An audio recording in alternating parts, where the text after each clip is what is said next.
Dr. Saab, it's a privilege to be with you here in this interactive session and welcome to Pakistan. I'm Alina Shigri from ABN News. ابھی آپ نے doctor صاحب 15 نکاتی action plan کا آپ ذکر کر رہے تھے that what we can do. So what is the way forward for the people of Gaza? Should they continue with their jihad and fight against Israel?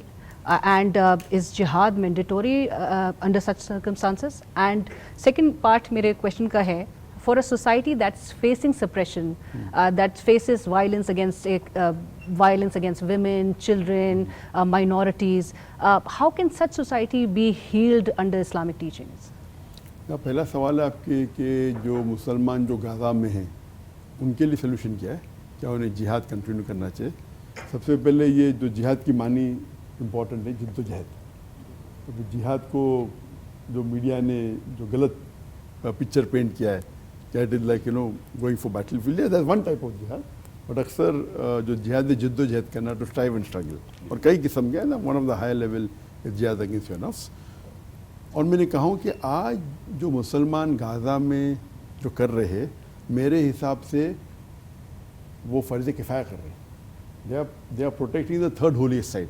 یہ تیسری سب سے ہولیسٹ سائٹ دنیا میں ہے جو آج جو ہے مسجد اقصیٰ, اس کو پروٹیکٹ کر رہے ہیں. اگر وہ نہیں کریں گے تو ہم پہ فرض ہوئے گا. تو میرے حساب سے فرض کفایہ کر رہے ہیں. اور جو فتویٰ جو مفتی صاحب نے جو پاکستان میں دی تھے کہ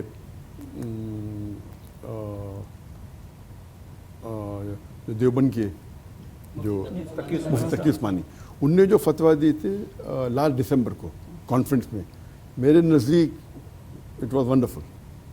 تو مفتی تقی عثمانی صاحب نے کہا تھا کہ ان کے نزدیک, وہ دسمبر میں کہا تھا, جو وار کو ہارڈلی 2 مہینے ہو چکے تھے, ان کے نزدیک سیز فائر غلط ہے, نہیں ہونا چاہیے. یہ غزہ وار کا سیز فائر نہیں ہونا چاہیے. انہوں نے کہا کہ bombardment on Gaza should stop. Gaza پہ جو بمباری ہو رہی وہ بند ہونا چاہیے. And people of Gaza should continue fighting against the یہود ٹل دا لاسٹ یہود جو پیلسٹائن سے نکل جائے. تو یہ فتویٰ ماشاء اللہ اتنا سخت فتویٰ میں نے, اور میں صحیح بھی کر سکتا سخت مطلب. تو وہ کہہ رہے تھے کہ وہاں کے لیے, وہاں کے ان لوگ کے لیے فرض ہے, اگر وہ نہیں ہوں گے تو نیکسٹ جو قریب ہے پھر آخر میں ہم پہ بھی ہو جاتا ہے. تو انہوں نے جو فتویٰ دیا تھا ماشاء اللہ ایک دم بہترین اور ایک دم ماشاء اللہ دا رائٹ فتویٰ. تو لیکن جو غزہ کے لوگ جو جدوجہد کر رہے, وہ ہمارے آنکھیں کھول رہی ہے. ہم جب پڑھتے قرآن مجید کے آیتیں, ان کی معنی جب پڑھتے ہیں اور یہ حدیث پڑھتے ہیں کہ صحابہ کیسے تھے, ہمیں یقین نہیں ہوتا ایسے لوگ زندہ ہے کیا نہیں. ابھی ہم دیکھتے ہیں کہ ایک ماں اپنے بچے اگر شہید ہوتا ہے, وہ اللہ سے کہہ رہی ہے کہ اگر آپ 10 بیٹے بھی دیں گے مجھے تو میں آپ کے نام پہ انہیں قربان کر دوں گا. اور یہ جو غیر مسلمان دیکھتے ہیں کہ یہ کیسا دین ہے, کیسا مذہب ہے, یہ کون ہے اللہ جس کے لیے ان کے بچے لوگ کا قتل ہو رہا ہے, ان کے اوپر اتنے مجبوریاں آ رہے, اتنے ایٹروسٹیز آ رہے, پھر بھی وہ الحمدللہ کہتے, پریز بی ٹو اللہ, پھر بھی کہتے ماشاء اللہ. تو کیسے لوگ ہیں, کیا دین ہے؟ اس وجہ سے لاکھوں ماشاء اللہ غیر مسلم اسپیشلی ویسٹرن کنٹری میں انہیں قرآن پڑھنے لگے, اور یہ 1 سال میں لاکھوں غیر مسلم اسلام قبول کے صرف انہیں بیکاز آف غزہ. تو وہ جہاد ساتھ میں کر رہے, دعویٰ بھی کر رہے, تو simultaneously they are doing 2 things.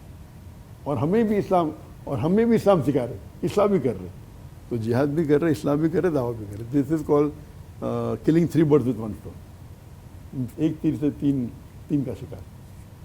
تو میں اللہ گیو دا مارٹر جنت فردوس, اور اللہ تعالیٰ ان کو صبر دے, اور انشاءاللہ اللہ تعالیٰ ان کو فتح بھی دیں گے. Inshallah. And the second part of the question was for a society, way forward for a society that faces suppression and aggression against each other. How can such society be healed under Islamic teachings? Are you talking about Muslim society or non-Muslim society? I'm talking about the society we're also in. Both. تو بہن کا جو سوال تھا کہ آپ دیکھ رہے ہیں کہ آج کل کے معاشرے میں خواتین کے خلاف کافی ایٹروسٹی ہو رہی, اور آپس میں اس کا سلیوشن کیا ہے. ایک پولرائزیشن کا ماحول ہے, جی ہاں, سو اس کو کیسے کم کیا جائے اور اسلامی تعلیمات کے انڈر کیسے لے کے چلا جائے؟ اس کے اندر بیسٹ اگر قرآن اور حدیث کی تعلیمات پہ عمل کریں گے تو اس کا حل ہے. The only solution is Quran and صحیح حدیث. انفارچونیٹلی کئی مسلم معاشرے بھی قرآن کی کچھ آیت کو آؤٹ آف کانٹیکسٹ لے کے اس کی غلط ریویژن کرتے ہیں.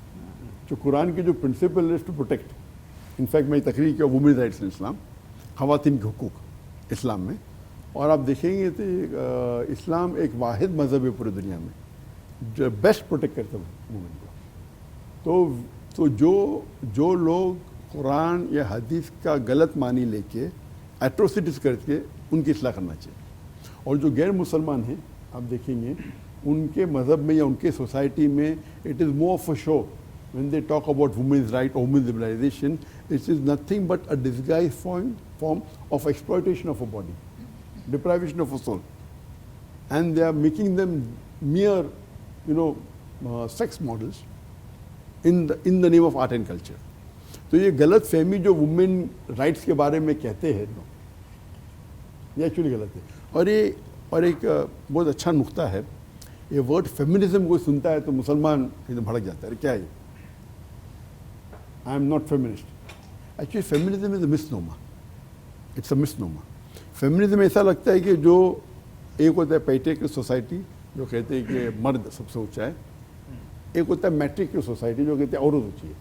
تو فیمنزم ایکچوئل ڈیفینیشن دیکھیں گے آکسفورڈ ڈکشنری میں کہا جاتا ہے کہ مین اینڈ وومن ایکول. تو ایکچولی اسلام از فیمنسٹ, مگر میں بولوں اسلام از فیمنسٹ میرے خلاف تو ہوتے لگ جائیں گے جو لوگ کو غلط. تو فیمنزم از اے مسنومر. تو اس لیے میں کہتا نہیں ہوں کہ Islam is feminist, I am a feminist, but actually I am a feminist. Technically English wise I am a feminist because I give talks on women rights in Islam and I am trying to prove women and men are equal, but equality does mean identicality. تو now we should understand یہ جو words ہے اس کو کس طریقے سے مانی جانا امپورٹنٹ ہے, چاہے ٹیررسٹ ہے چاہے فنڈامنٹلسٹ ہے. تو اگر میں کہوں گا آئی ایم اے فیمنسٹ, لوگ بولیں گے ارے کیا ہے, میں تو کافر فتوے لگ جائیں گے میرے خلاف. But technically, if you see the meaning of feminist, it means men and women are equal. اور اسلام میں men and women are equal. But equality doesn't mean identicality. Equality مطلب نہیں کہ ہر شعبے میں equal ہے. کچھ شعبے میں ماشاءاللہ مرد کا درجہ ہے, کچھ شعبے میں عورت کا درجہ ہے, اور کچھ شعبے میں دونوں equal ہے.